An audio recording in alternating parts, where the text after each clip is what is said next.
Olá a todos e todas, é uma alegria muito grande estar aqui com vocês nesse vídeo. Eu sou o professor Gabriel Carvalho, do IFMG, e a gente vai conversar um pouquinho, compartilhar um pouquinho aqui algumas das experiências, algumas das questões que norteiam, né, a gestão aqui do campus, nesse grande desafio que é fazer educação pública de qualidade para todos e para todas. Tá joia? Espero que seja bem produtivo assim, o que a gente vai conversar. Espero que todos estejam bem, todos estejam em casa, seguindo o que a ciência diz.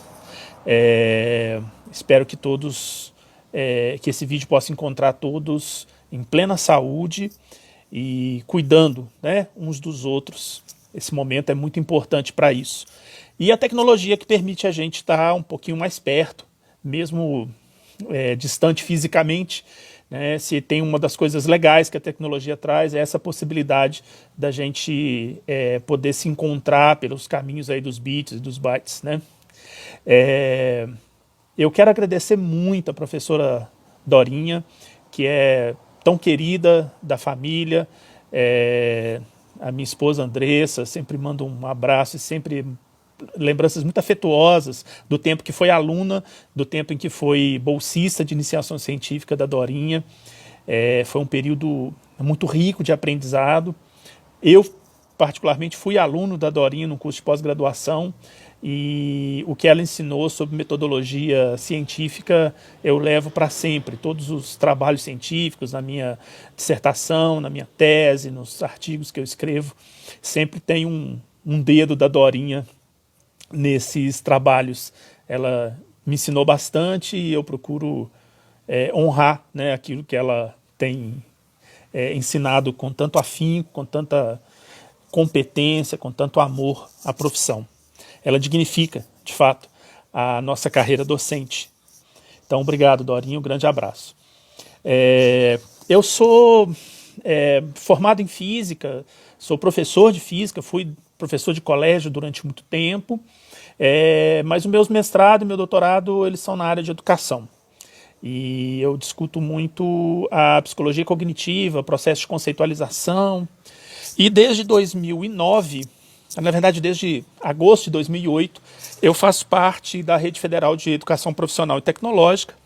Na época era o Cefet Ouro Preto, que tinha uma unidade descentralizada em Congonhas. O meu concurso foi para lá. E mais tarde, no campus de Ouro Branco, do IFMG. Então eu peguei essa transição entre o Cefet, as escolas agrotécnicas, agrícolas, e a consolidação dos institutos federais, né? É a Lei Federal 11.892, do finalzinho, 29 de dezembro de 2008, que criou a estrutura que a gente chama hoje, né, de Rede Federal de Educação Profissional e Tecnológica, da qual faz parte o Instituto Federal, os IFs, né, espalhados Brasil afora, dois Cefets, o do Rio e o de Belo Horizonte, uma universidade tecnológica do Paraná, que era o antigo Cefet Paraná, Colégio Pedro II, no Rio de Janeiro, e colégios que são vinculados às universidades, colégios de aplicação, né, como é o caso, por exemplo, do Colune de Viçosa, do Coltec, da UFMG, etc. Bom, o Eliezer, que era o secretário de Educação Profissional e Tecnológica, quando a Rede Federal foi criada, ele dizia que os institutos federais são um avião que se constrói durante o voo. E a gente tem aprendido dia a dia a colocar cada vez uma pecinha nesse avião para ele poder decolar. Nós temos um desafio muito grande, que é justamente a capilaridade dos institutos federais, né, a possibilidade deles estarem em locais onde as universidades não conseguem estar presentes e a gente consegue levar para essa juventude, né, para os adultos, enfim, a gente consegue levar uma educação de qualidade, uma formação integral, uma formação que não se limita simplesmente a construir, né, a permitir as pessoas saberem os saberes técnicos, mas terem uma visão ampliada, alargada de mundo, que para nós é um valor muito forte dentro dos institutos federais. Essa formação, como diria Gramsci, né, omnilateral, essa formação da escola UNA, escola que se preocupa sim com o trabalho como princípio educativo, mas que vai muito além dessa questão meramente de treinamento, né, como muitos setores, inclusive hoje, no Ministério da Educação, concebem a educação profissional, que seria, vamos dizer assim, a formação simplesmente de pessoas para executarem certas tarefas, né, um trabalho estritamente técnico. A gente procura fugir um pouco disso. É claro que dentro dos institutos a gente tem um embate muito forte, mas a gente procura uma formação que seja para além dessa formação técnica clássica, vamos dizer assim, mas que seja de fato uma formação integral, seja nos nossos cursos técnicos de nível médio, seja nos cursos de graduação ou de pós-graduação. Eu vou falar um pouquinho no início a respeito do IFMG Campus Ouro Branco, que é a minha unidade de lotação, um pouquinho da estrutura, o que a gente faz, como que a gente se organiza. Depois eu vou falar um pouquinho sobre a minha experiência, vai ser um relato bastante pessoal a respeito da experiência como gestor. Eu fui diretor de ensino da unidade Ouro Branco durante um bom tempo. E depois falo um pouquinho sobre o que eu faço hoje. Eu atuo hoje como diretor de pós-graduação da reitoria, né, em relação a todo o Instituto Federal Minas Gerais. Tá joia? Então, começando assim rapidamente, eu comecei a dizer a respeito disso. A lei de 2008, que institui os institutos federais, ela está, na verdade, incluída num processo que é um processo mais complexo, né? Que era uma tentativa do Ministério da Educação, era uma política pública de levar a educação de uma forma diferente ou diferenciada para populações que necessitavam, populações que eram alijadas de um processo, né, de um processo educacional de qualidade. Então, no Ministério da Educação, o ministro era o Fernando Haddad, na época do governo Lula, e a ideia era justamente levar uma maneira de trabalhar a educação que, ao mesmo tempo, supria uma necessidade premente no Brasil, e até hoje existe essa necessidade, que é a formação de técnicos. O governo anterior ao Lula, o governo Fernando Henrique, simplesmente acabou com a educação profissional tecnológica de nível médio.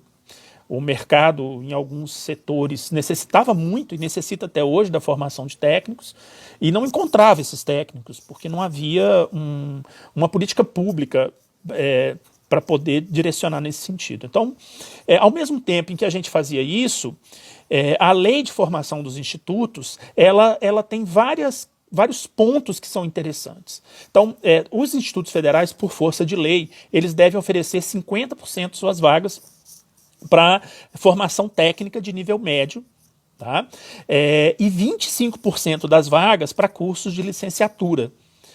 Então, é uma sacada interessante. E a gente, dentro dos institutos, que se vire para poder organizar isso, porque é um quebra-cabeça difícil, né? Vocês imaginam um professor, eu, por exemplo, eu estou dando aula de física para a turma do primeiro ano do ensino médio, aí eu saio dessa turma e, de repente, daí a pouquinho tempo eu estou dando aula para licenciatura em pedagogia. Então, assim, para a gente virar essa chavinha é um exercício não muito fácil de fazer. Mas é uma coisa legal, é uma coisa bacana da gente agregar num mesmo ambiente diversos níveis diferentes de ensino em áreas que são áreas importantes, em áreas que são necessidades que a gente tem. Quer dizer, ao mesmo tempo que a gente leva a educação de nível médio, né, para essas localidades, para esses territórios onde a juventude precisa disso, A gente também leva formação de professores, formação inicial de professores. Os outros 25% estão sobrando, aí eles são distribuídos nas engenharias, nos cursos de graduação de uma forma geral e cursos de pós-graduação. Tá joia? Então essa é mais ou menos a constituição, esse é mais ou menos o desenho da missão que os institutos federais têm em relação à formação de jovens e de adultos. Tá? No caso de Ouro Branco é um campus relativamente jovem, ele começou em 2011, já numa leva, não na primeira leva dos institutos, né, dos campi que foram formados, e ele está alicerçado, a cidade de Ouro Branco está colocada numa região que tem uma vocação metalúrgica, né, de mineração muito forte. Toda essa região, Congonhas, Ouro Branco, São Brás do Suaçuí, enfim, toda essa região tem como a mineração como grande carro-chefe. Bom, então aqui a gente tem, na lei de formação dos institutos, a necessidade da gente observar os arranjos produtivos locais na hora da constituição, da criação dos cursos. Então a gente tem aqui hoje, desde o início do Instituto aqui em Ouro Branco, a gente já tem cursos nessa área. Daqui a pouquinho eu vou falar dos cursos que estão atualmente vigentes, e aí vocês vão perceber isso um pouco melhor, tá ok? Só para dar uma ideia do dimensionamento, o IFMG Campus Ouro Branco, ele faz parte de um modelo do MEC que a gente chama de modelo 70-45. São 70 docentes e 45 servidores técnico-administrativos. Nós ainda não temos esse número completo, tá? A ideia é que, na medida em que o campus vai crescendo e consolidando seus cursos, esses servidores eles são liberados. Foi meio pegadinha, assim, né? Quando, sobretudo depois do Temer, daquela emenda 95, emenda constitucional 95, a gente tem visto minguar tanto recursos de ordem financeira quanto de ordem de pessoal. Então a gente não tem ainda um modelo consolidado em termos de número de funcionários e a gente meio que se vira para poder dar conta dos diversos níveis de ensino e das diversas demandas, né, administrativas que o campus tem. Hoje, então, nós temos uma estrutura que conta com pedagogo, psicólogo, assistente social, enfermeiro, uma enfermeira, intérprete de Libras, nós temos jornalista, além do pessoal da administração. Então, contador, administrador de empresas, técnicos de arquivo. Eu estou falando desses profissionais porque eles estão mais diretamente ligados, né, com o cotidiano dos estudantes. Então, todos os estudantes que necessitem, eles têm acesso ao que nós chamamos de NAPNE, que é o Núcleo de Assistência ao Educador e ao Educando. Esse núcleo, ele presta uma assistência, né, um tipo de serviço diretamente para aqueles alunos que têm algum tipo de necessidade.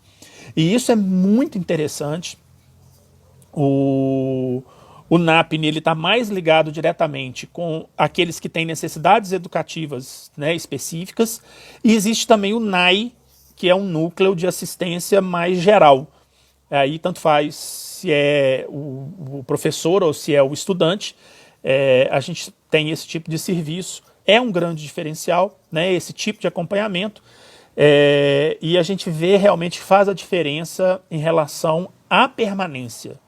Uma coisa é você conseguir captar o estudante, né, colocá-lo dentro do IF, e aí depois dele lá dentro, por causa de uma série de questões, a permanência desse discente lá dentro também é um outro grande desafio.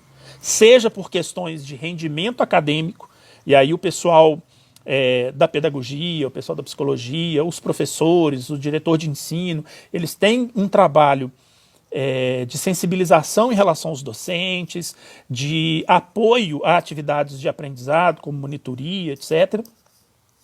E, ao mesmo tempo, apoiando o estudante naquilo que ele precisa. Mas tem também uma outra questão que é de ordem econômica. Sobretudo depois do estabelecimento da lei das cotas, nós recebemos estudantes com algumas questões de ordem financeira. Então, o assistente social, a psicóloga, trabalham muito em relação a esses estudantes, dando o apoio e o suporte necessário que esteja ao alcance da gente, né, por meio de bolsas de permanência, o programa de alimentação, que é o PNAE, que é um programa muito interessante em que a gente, por meio de um recurso federal, a gente adquire alimentos dos produtores locais e esses alimentos são fornecidos, né, frutas, iogurte, enfim, são fornecidos como lanche para os estudantes, tá? Então é uma ajuda, enfim, né, interessante também. Bom, dentro do IFMG Campus Ouro Branco a gente tem hoje por volta de 1.000 alunos físicos matriculados, né, regulares, em 3 grandes níveis. A gente tem 3 cursos na área de técnico de nível médio, que a gente chama de integrado. São cursos na área de administração, informática e metalurgia. A gente tem um curso também de nível médio, mas ele é subsequente, quer dizer, para aqueles estudantes que já terminaram o ensino médio, na área também de metalurgia. Nós temos 4 cursos, de graduação. A gente tem a engenharia metalúrgica, a administração, sistema de informação e a licenciatura em pedagogia. E a gente tem um curso de mestrado profissional em educação profissional e tecnológica, que chama Prof-EPT, que a gente teve a grande honra de aula magna de abertura desse programa ter sido dada pela professora Dorinha. E ela fez um resgate histórico muito interessante a respeito da evolução da educação profissional no Brasil. Então foi fantástico poder contar com a Dorinha aqui com a gente. Mais uma vez, obrigado, Dorinha.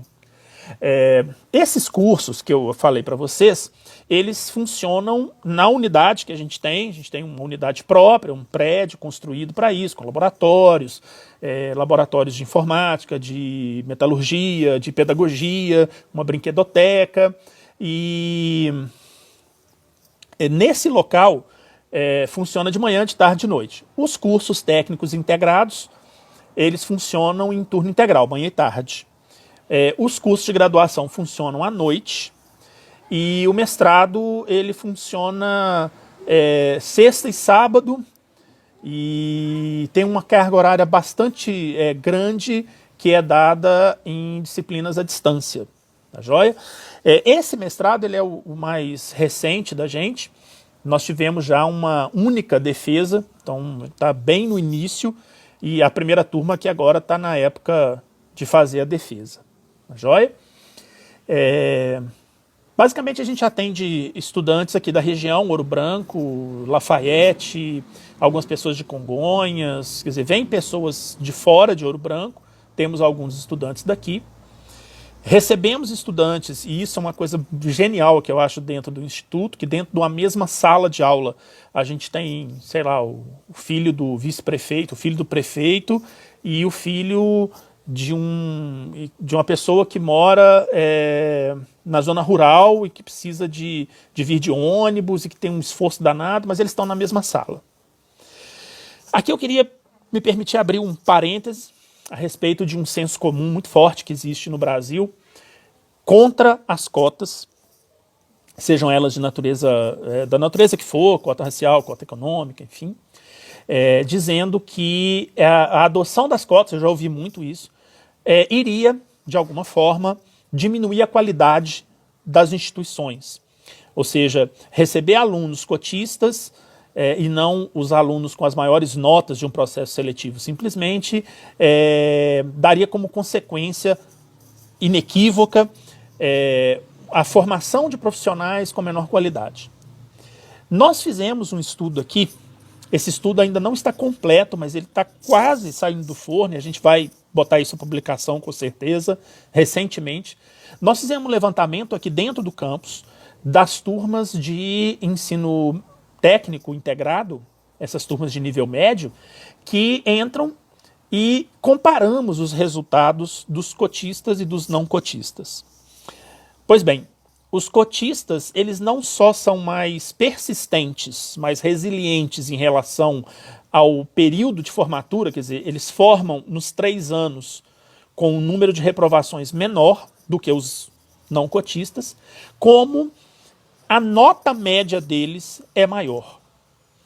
É claro que todo estudo que a gente faz dessa forma, a gente não pode generalizar e dizer que todos os locais do Brasil vai ser a mesma coisa, mas é um dado super interessante da gente perceber como que essa garotada, uma vez tendo as condições mesmo, quando eu falo condição, não é só a condição de acesso, não é só colocar ele dentro de uma instituição de ensino, mas dar a esse sujeito, né, a esse jovem, possibilidades de se dedicar ao estudo. Essas bolsas de permanência com valores pequenos fazem a diferença, né, para ele poder estar aqui. Então, assim, é uma alegria muito grande a gente perceber uma coisa dessa, a gente constatar isso, porque joga por terra esse argumento falacioso de que a gente entende a cota como justiça social. E muita gente quer derrubar essa narrativa de cota como justiça social, dizendo que aquele velho argumento da meritocracia, de que os melhores é que deveriam ter acesso e tal. A gente redefine um pouco com isso o que é ser o melhor, o que é ter acesso, etc. Tá certo? Bom, eu vou falar um pouquinho sobre a minha participação aqui como gestor. Eu sou professor, eu sempre me identifiquei como professor, sou professor desde 1990, a história assim, da minha vida, a maior parte dela foi dentro de sala de aula, foi formando pessoas, foi ajudando, né, a construir conhecimento. Conheci a minha esposa dentro de sala de aula, fui professor dela, enfim, a minha vida toda gira em torno, né, de escola, de sala de aula. Então eu me identifico sempre como professor. Mas a gente não pode fugir também, né, aos desafios, às necessidades. E aí, em setembro de 2017, fui convidado pelo diretor-geral do Campus Ouro Branco, professor Laurence Andrade Magalhães, para poder compor a equipe de gestão, né, na diretoria de ensino. Diretoria de ensino é o seguinte, eu costumo dizer, e a gente tem a gente brinca um pouco assim, né, que a diretoria de ensino é um livro de matemática, né, cheio de problemas. Basicamente tudo que acontece na vida escolar do estudante vai passar de uma forma ou de outra na diretoria de ensino. E dentro do Instituto Federal, como a gente se baseia naquele trinônimo, né, aquele tripé de ensino, pesquisa e extensão, a diretoria de ensino ela abarca também a extensão e a pesquisa. Então ela é uma diretoria acadêmica que trabalha muito com o cotidiano escolar nas suas diversas nuances.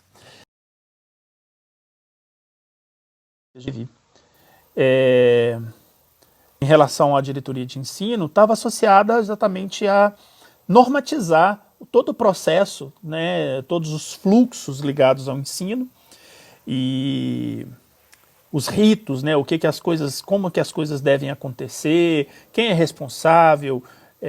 São coisas que eu acho que parecem pequenas, mas que podem ou atrapalhar ou facilitar, né, o cotidiano escolar.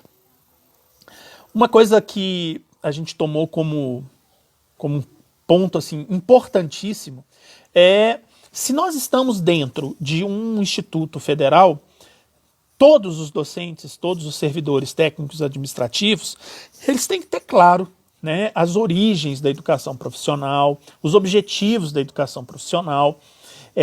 Então, a gente promoveu, nós fizemos uma mudança no horário, e isso foi muito interessante, porque todos os nossos docentes, eles são 40 horas com dedicação exclusiva. A carga horária média dos docentes fica em torno de 12 aulas por semana. Então todos eles têm que isso é por questão da definição da nossa profissão, né, da nossa carreira, todos eles têm que se dedicar também à pesquisa e à extensão. E a gente conseguiu fazer um modelo de horário em que a quarta-feira à tarde não tem aula. E essa quarta-feira à tarde ela é dedicada para reuniões de planejamento, reuniões de estudo, reuniões com os orientandos dos bolsistas de pesquisa, enfim. A quarta-feira é um momento que é dedicado à nossa formação continuada. E aí nós fizemos a opção por trabalhar esse processo de formação a partir da discussão da formação integral, né? Nós chamamos de curso técnico integrado. Então, o que é essa formação integral? O que é a formação integrada?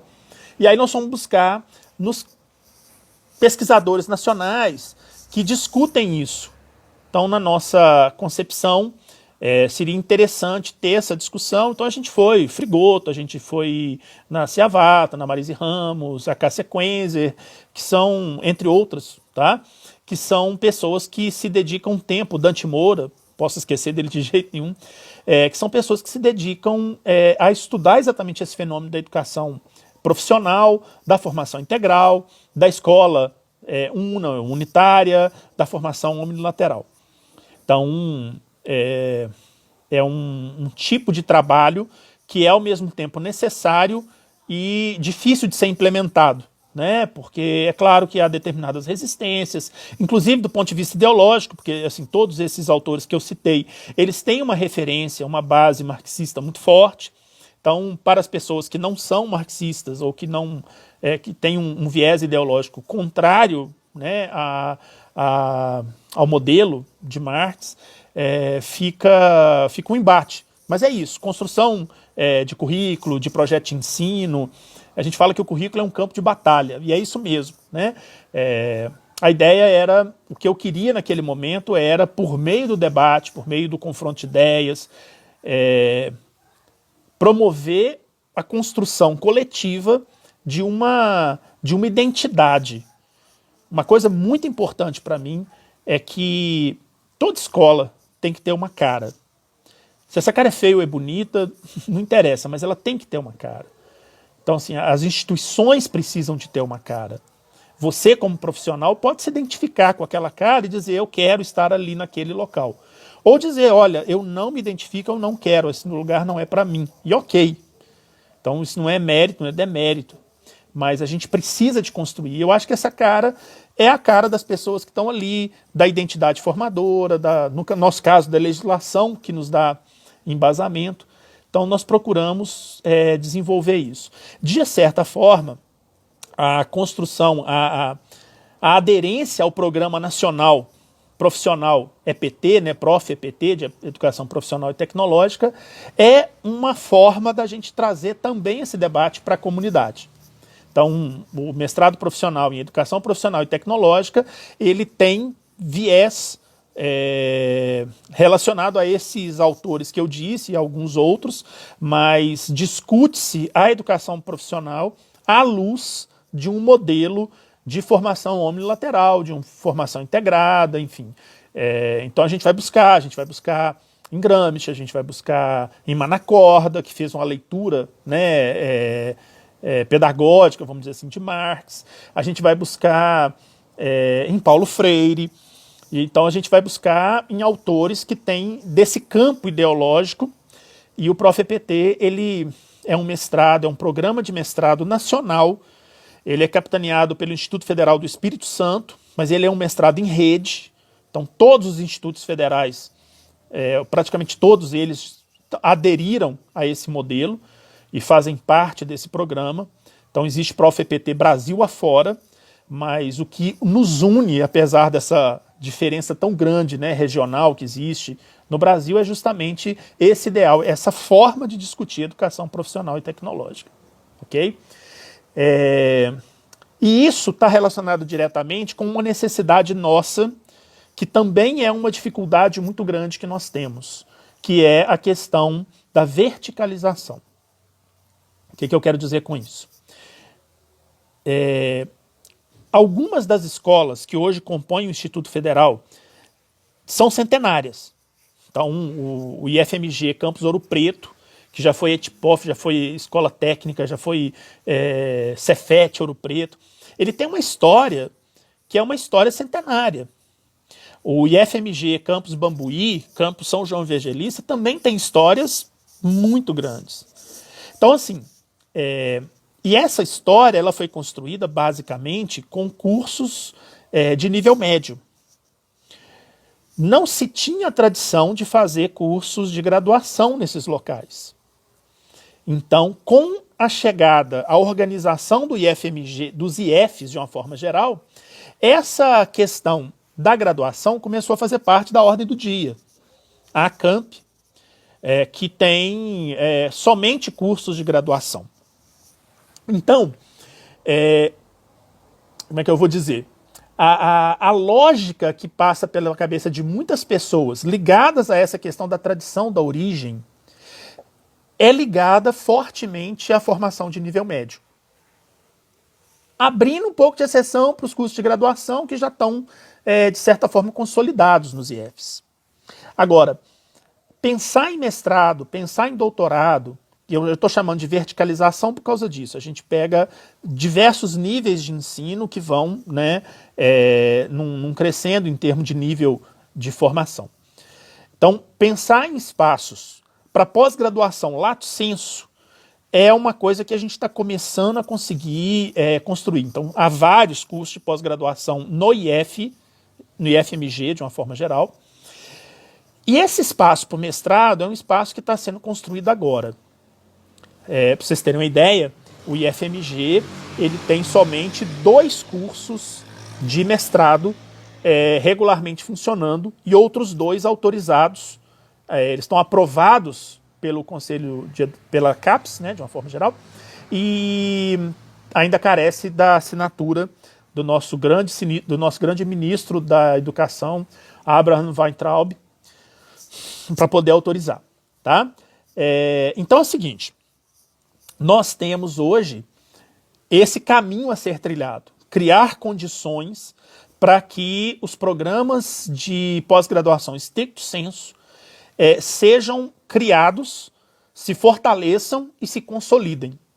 Essa é uma grande vertente que a gente precisa. Porque, veja, se nós queremos de fato fazer jus àquela tríade ensino, pesquisa e extensão, nós precisamos de ter pós-graduação stricto sensu, porque é na pós-graduação stricto sensu que a pesquisa ocorre de fato, né? E é ela que vai, de alguma forma, alimentar cursos de graduação. Então, assim, hoje a realidade dos institutos federais é a seguinte: fazemos ensino e fazemos bem. Fazemos extensão e fazemos bem. Talvez a vocação extensionista dos institutos seja muito forte. Nós temos vários cursos que nós chamamos de FIC, Formação Inicial e Continuada, que são cursos que atendem à comunidade externa e de uma forma bastante interessante. Agora está tendo um edital no IFMG para formação de cursos FIC à distância. Então nós vamos fazer 78 cursos nas diversas áreas que vão ficar disponíveis para serem feitos gratuitamente à distância. Brevemente a gente começa a divulgar quais são esses cursos. Eles estão em fase de produção, de seleção ainda, depois vai ter a produção, depois a gente divulga. Então, assim, de uma forma geral, ir às comunidades, essa capilaridade que eu dizia, ir às comunidades, discutir as necessidades, criar soluções locais para essas comunidades, é algo que a gente faz. Mas a pesquisa ainda é algo que ainda está um passo atrás das outras 2 áreas. E essa pesquisa se fortalece no momento que a gente tem pós-graduação acontecendo. Então, há um movimento hoje dentro do IFMG de tentativa de fortalecimento de grupos de pesquisa que possam dar vazão à construção de programas stricto sensu. Então isso foi uma tentativa quando a gente fez o grupo, né, para poder estudar educação profissional e tecnológica, a adesão ao mestrado profissional em rede, que é o ProfEPT, e trazer isso para o cotidiano do IFMG, são tentativas que a gente, na diretoria de ensino lá do IFMG, aqui do campus Ouro Branco, que a gente tentou como estratégia para valorizar essa área, tá certo?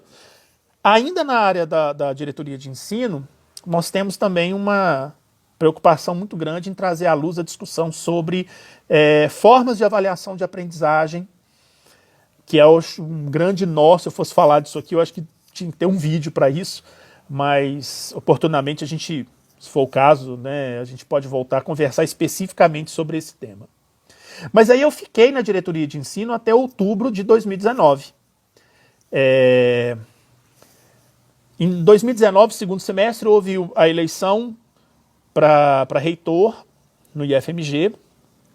O reitor, ele foi reeleito e ele fez algumas modificações na equipe, e aí ele me convidou para fazer parte na reitoria. Então, em outubro de 2019, eu saí da diretoria de ensino do campus Ouro Branco, fui para a reitoria, que é em Belo Horizonte, fica lá no Buritis, e hoje eu estou como responsável pela diretoria de pós-graduação do Instituto. Eu acho que é uma oportunidade de discutir essas questões que eu acabei de dizer com você sobre a verticalização, mas num âmbito agora não só local ali, né, do IFMG Campus Ouro Branco, mas de uma forma geral, né, para todos. E é um desafio muito grande. Aí falar de novo da questão, né, dos desafios nesse momento em que a gente tem diversas restrições orçamentárias advindas dos órgãos de financiamento, né? Se você olhar a FAPEMIG aqui em Minas Gerais, ela não lança edital esse ano de pesquisa. Havia um edital que era pesquisador mineiro, que sempre era lançado esse ano, não foi lançado por restrição orçamentária. O CNPq também não lança editais com a frequência e com a intensidade que lançava antes. E ainda, além disso, o Ministério da Ciência e Tecnologia lança um documento em que ele elege áreas prioritárias para pesquisa. E essas áreas prioritárias, dentre elas, a educação não está. Isso é bastante significativo em relação à orientação do atual governo daquilo que ele elege como prioridade. Então, dentre as áreas prioritárias, a educação não está. Ou seja, pesquisar a educação não é prioridade. Como que você faz ensino sem você ter o estofo, né, o apoio da pesquisa? Então, é algo muito complicado. A gente tem que se virar e usar bastante criatividade. Apesar disso, a gente tem conseguido algumas questões interessantes, que são alguns editais, às vezes com recurso próprio, e nós temos tentado agora, nesse momento, fazer também processos de internacionalização. Agora, recentemente, teve um edital que um aluno de mestrado ele vai ter a oportunidade de fazer um estágio de pesquisa num laboratório. O Campus Bambuí tem um mestrado em sustentabilidade e tecnologia ambiental. E aí um desses alunos foi selecionado, ele vai poder ficar 2 meses fazendo um estágio num laboratório europeu, na Romênia, que é um pesquisador que discute exatamente tecnologias ambientais.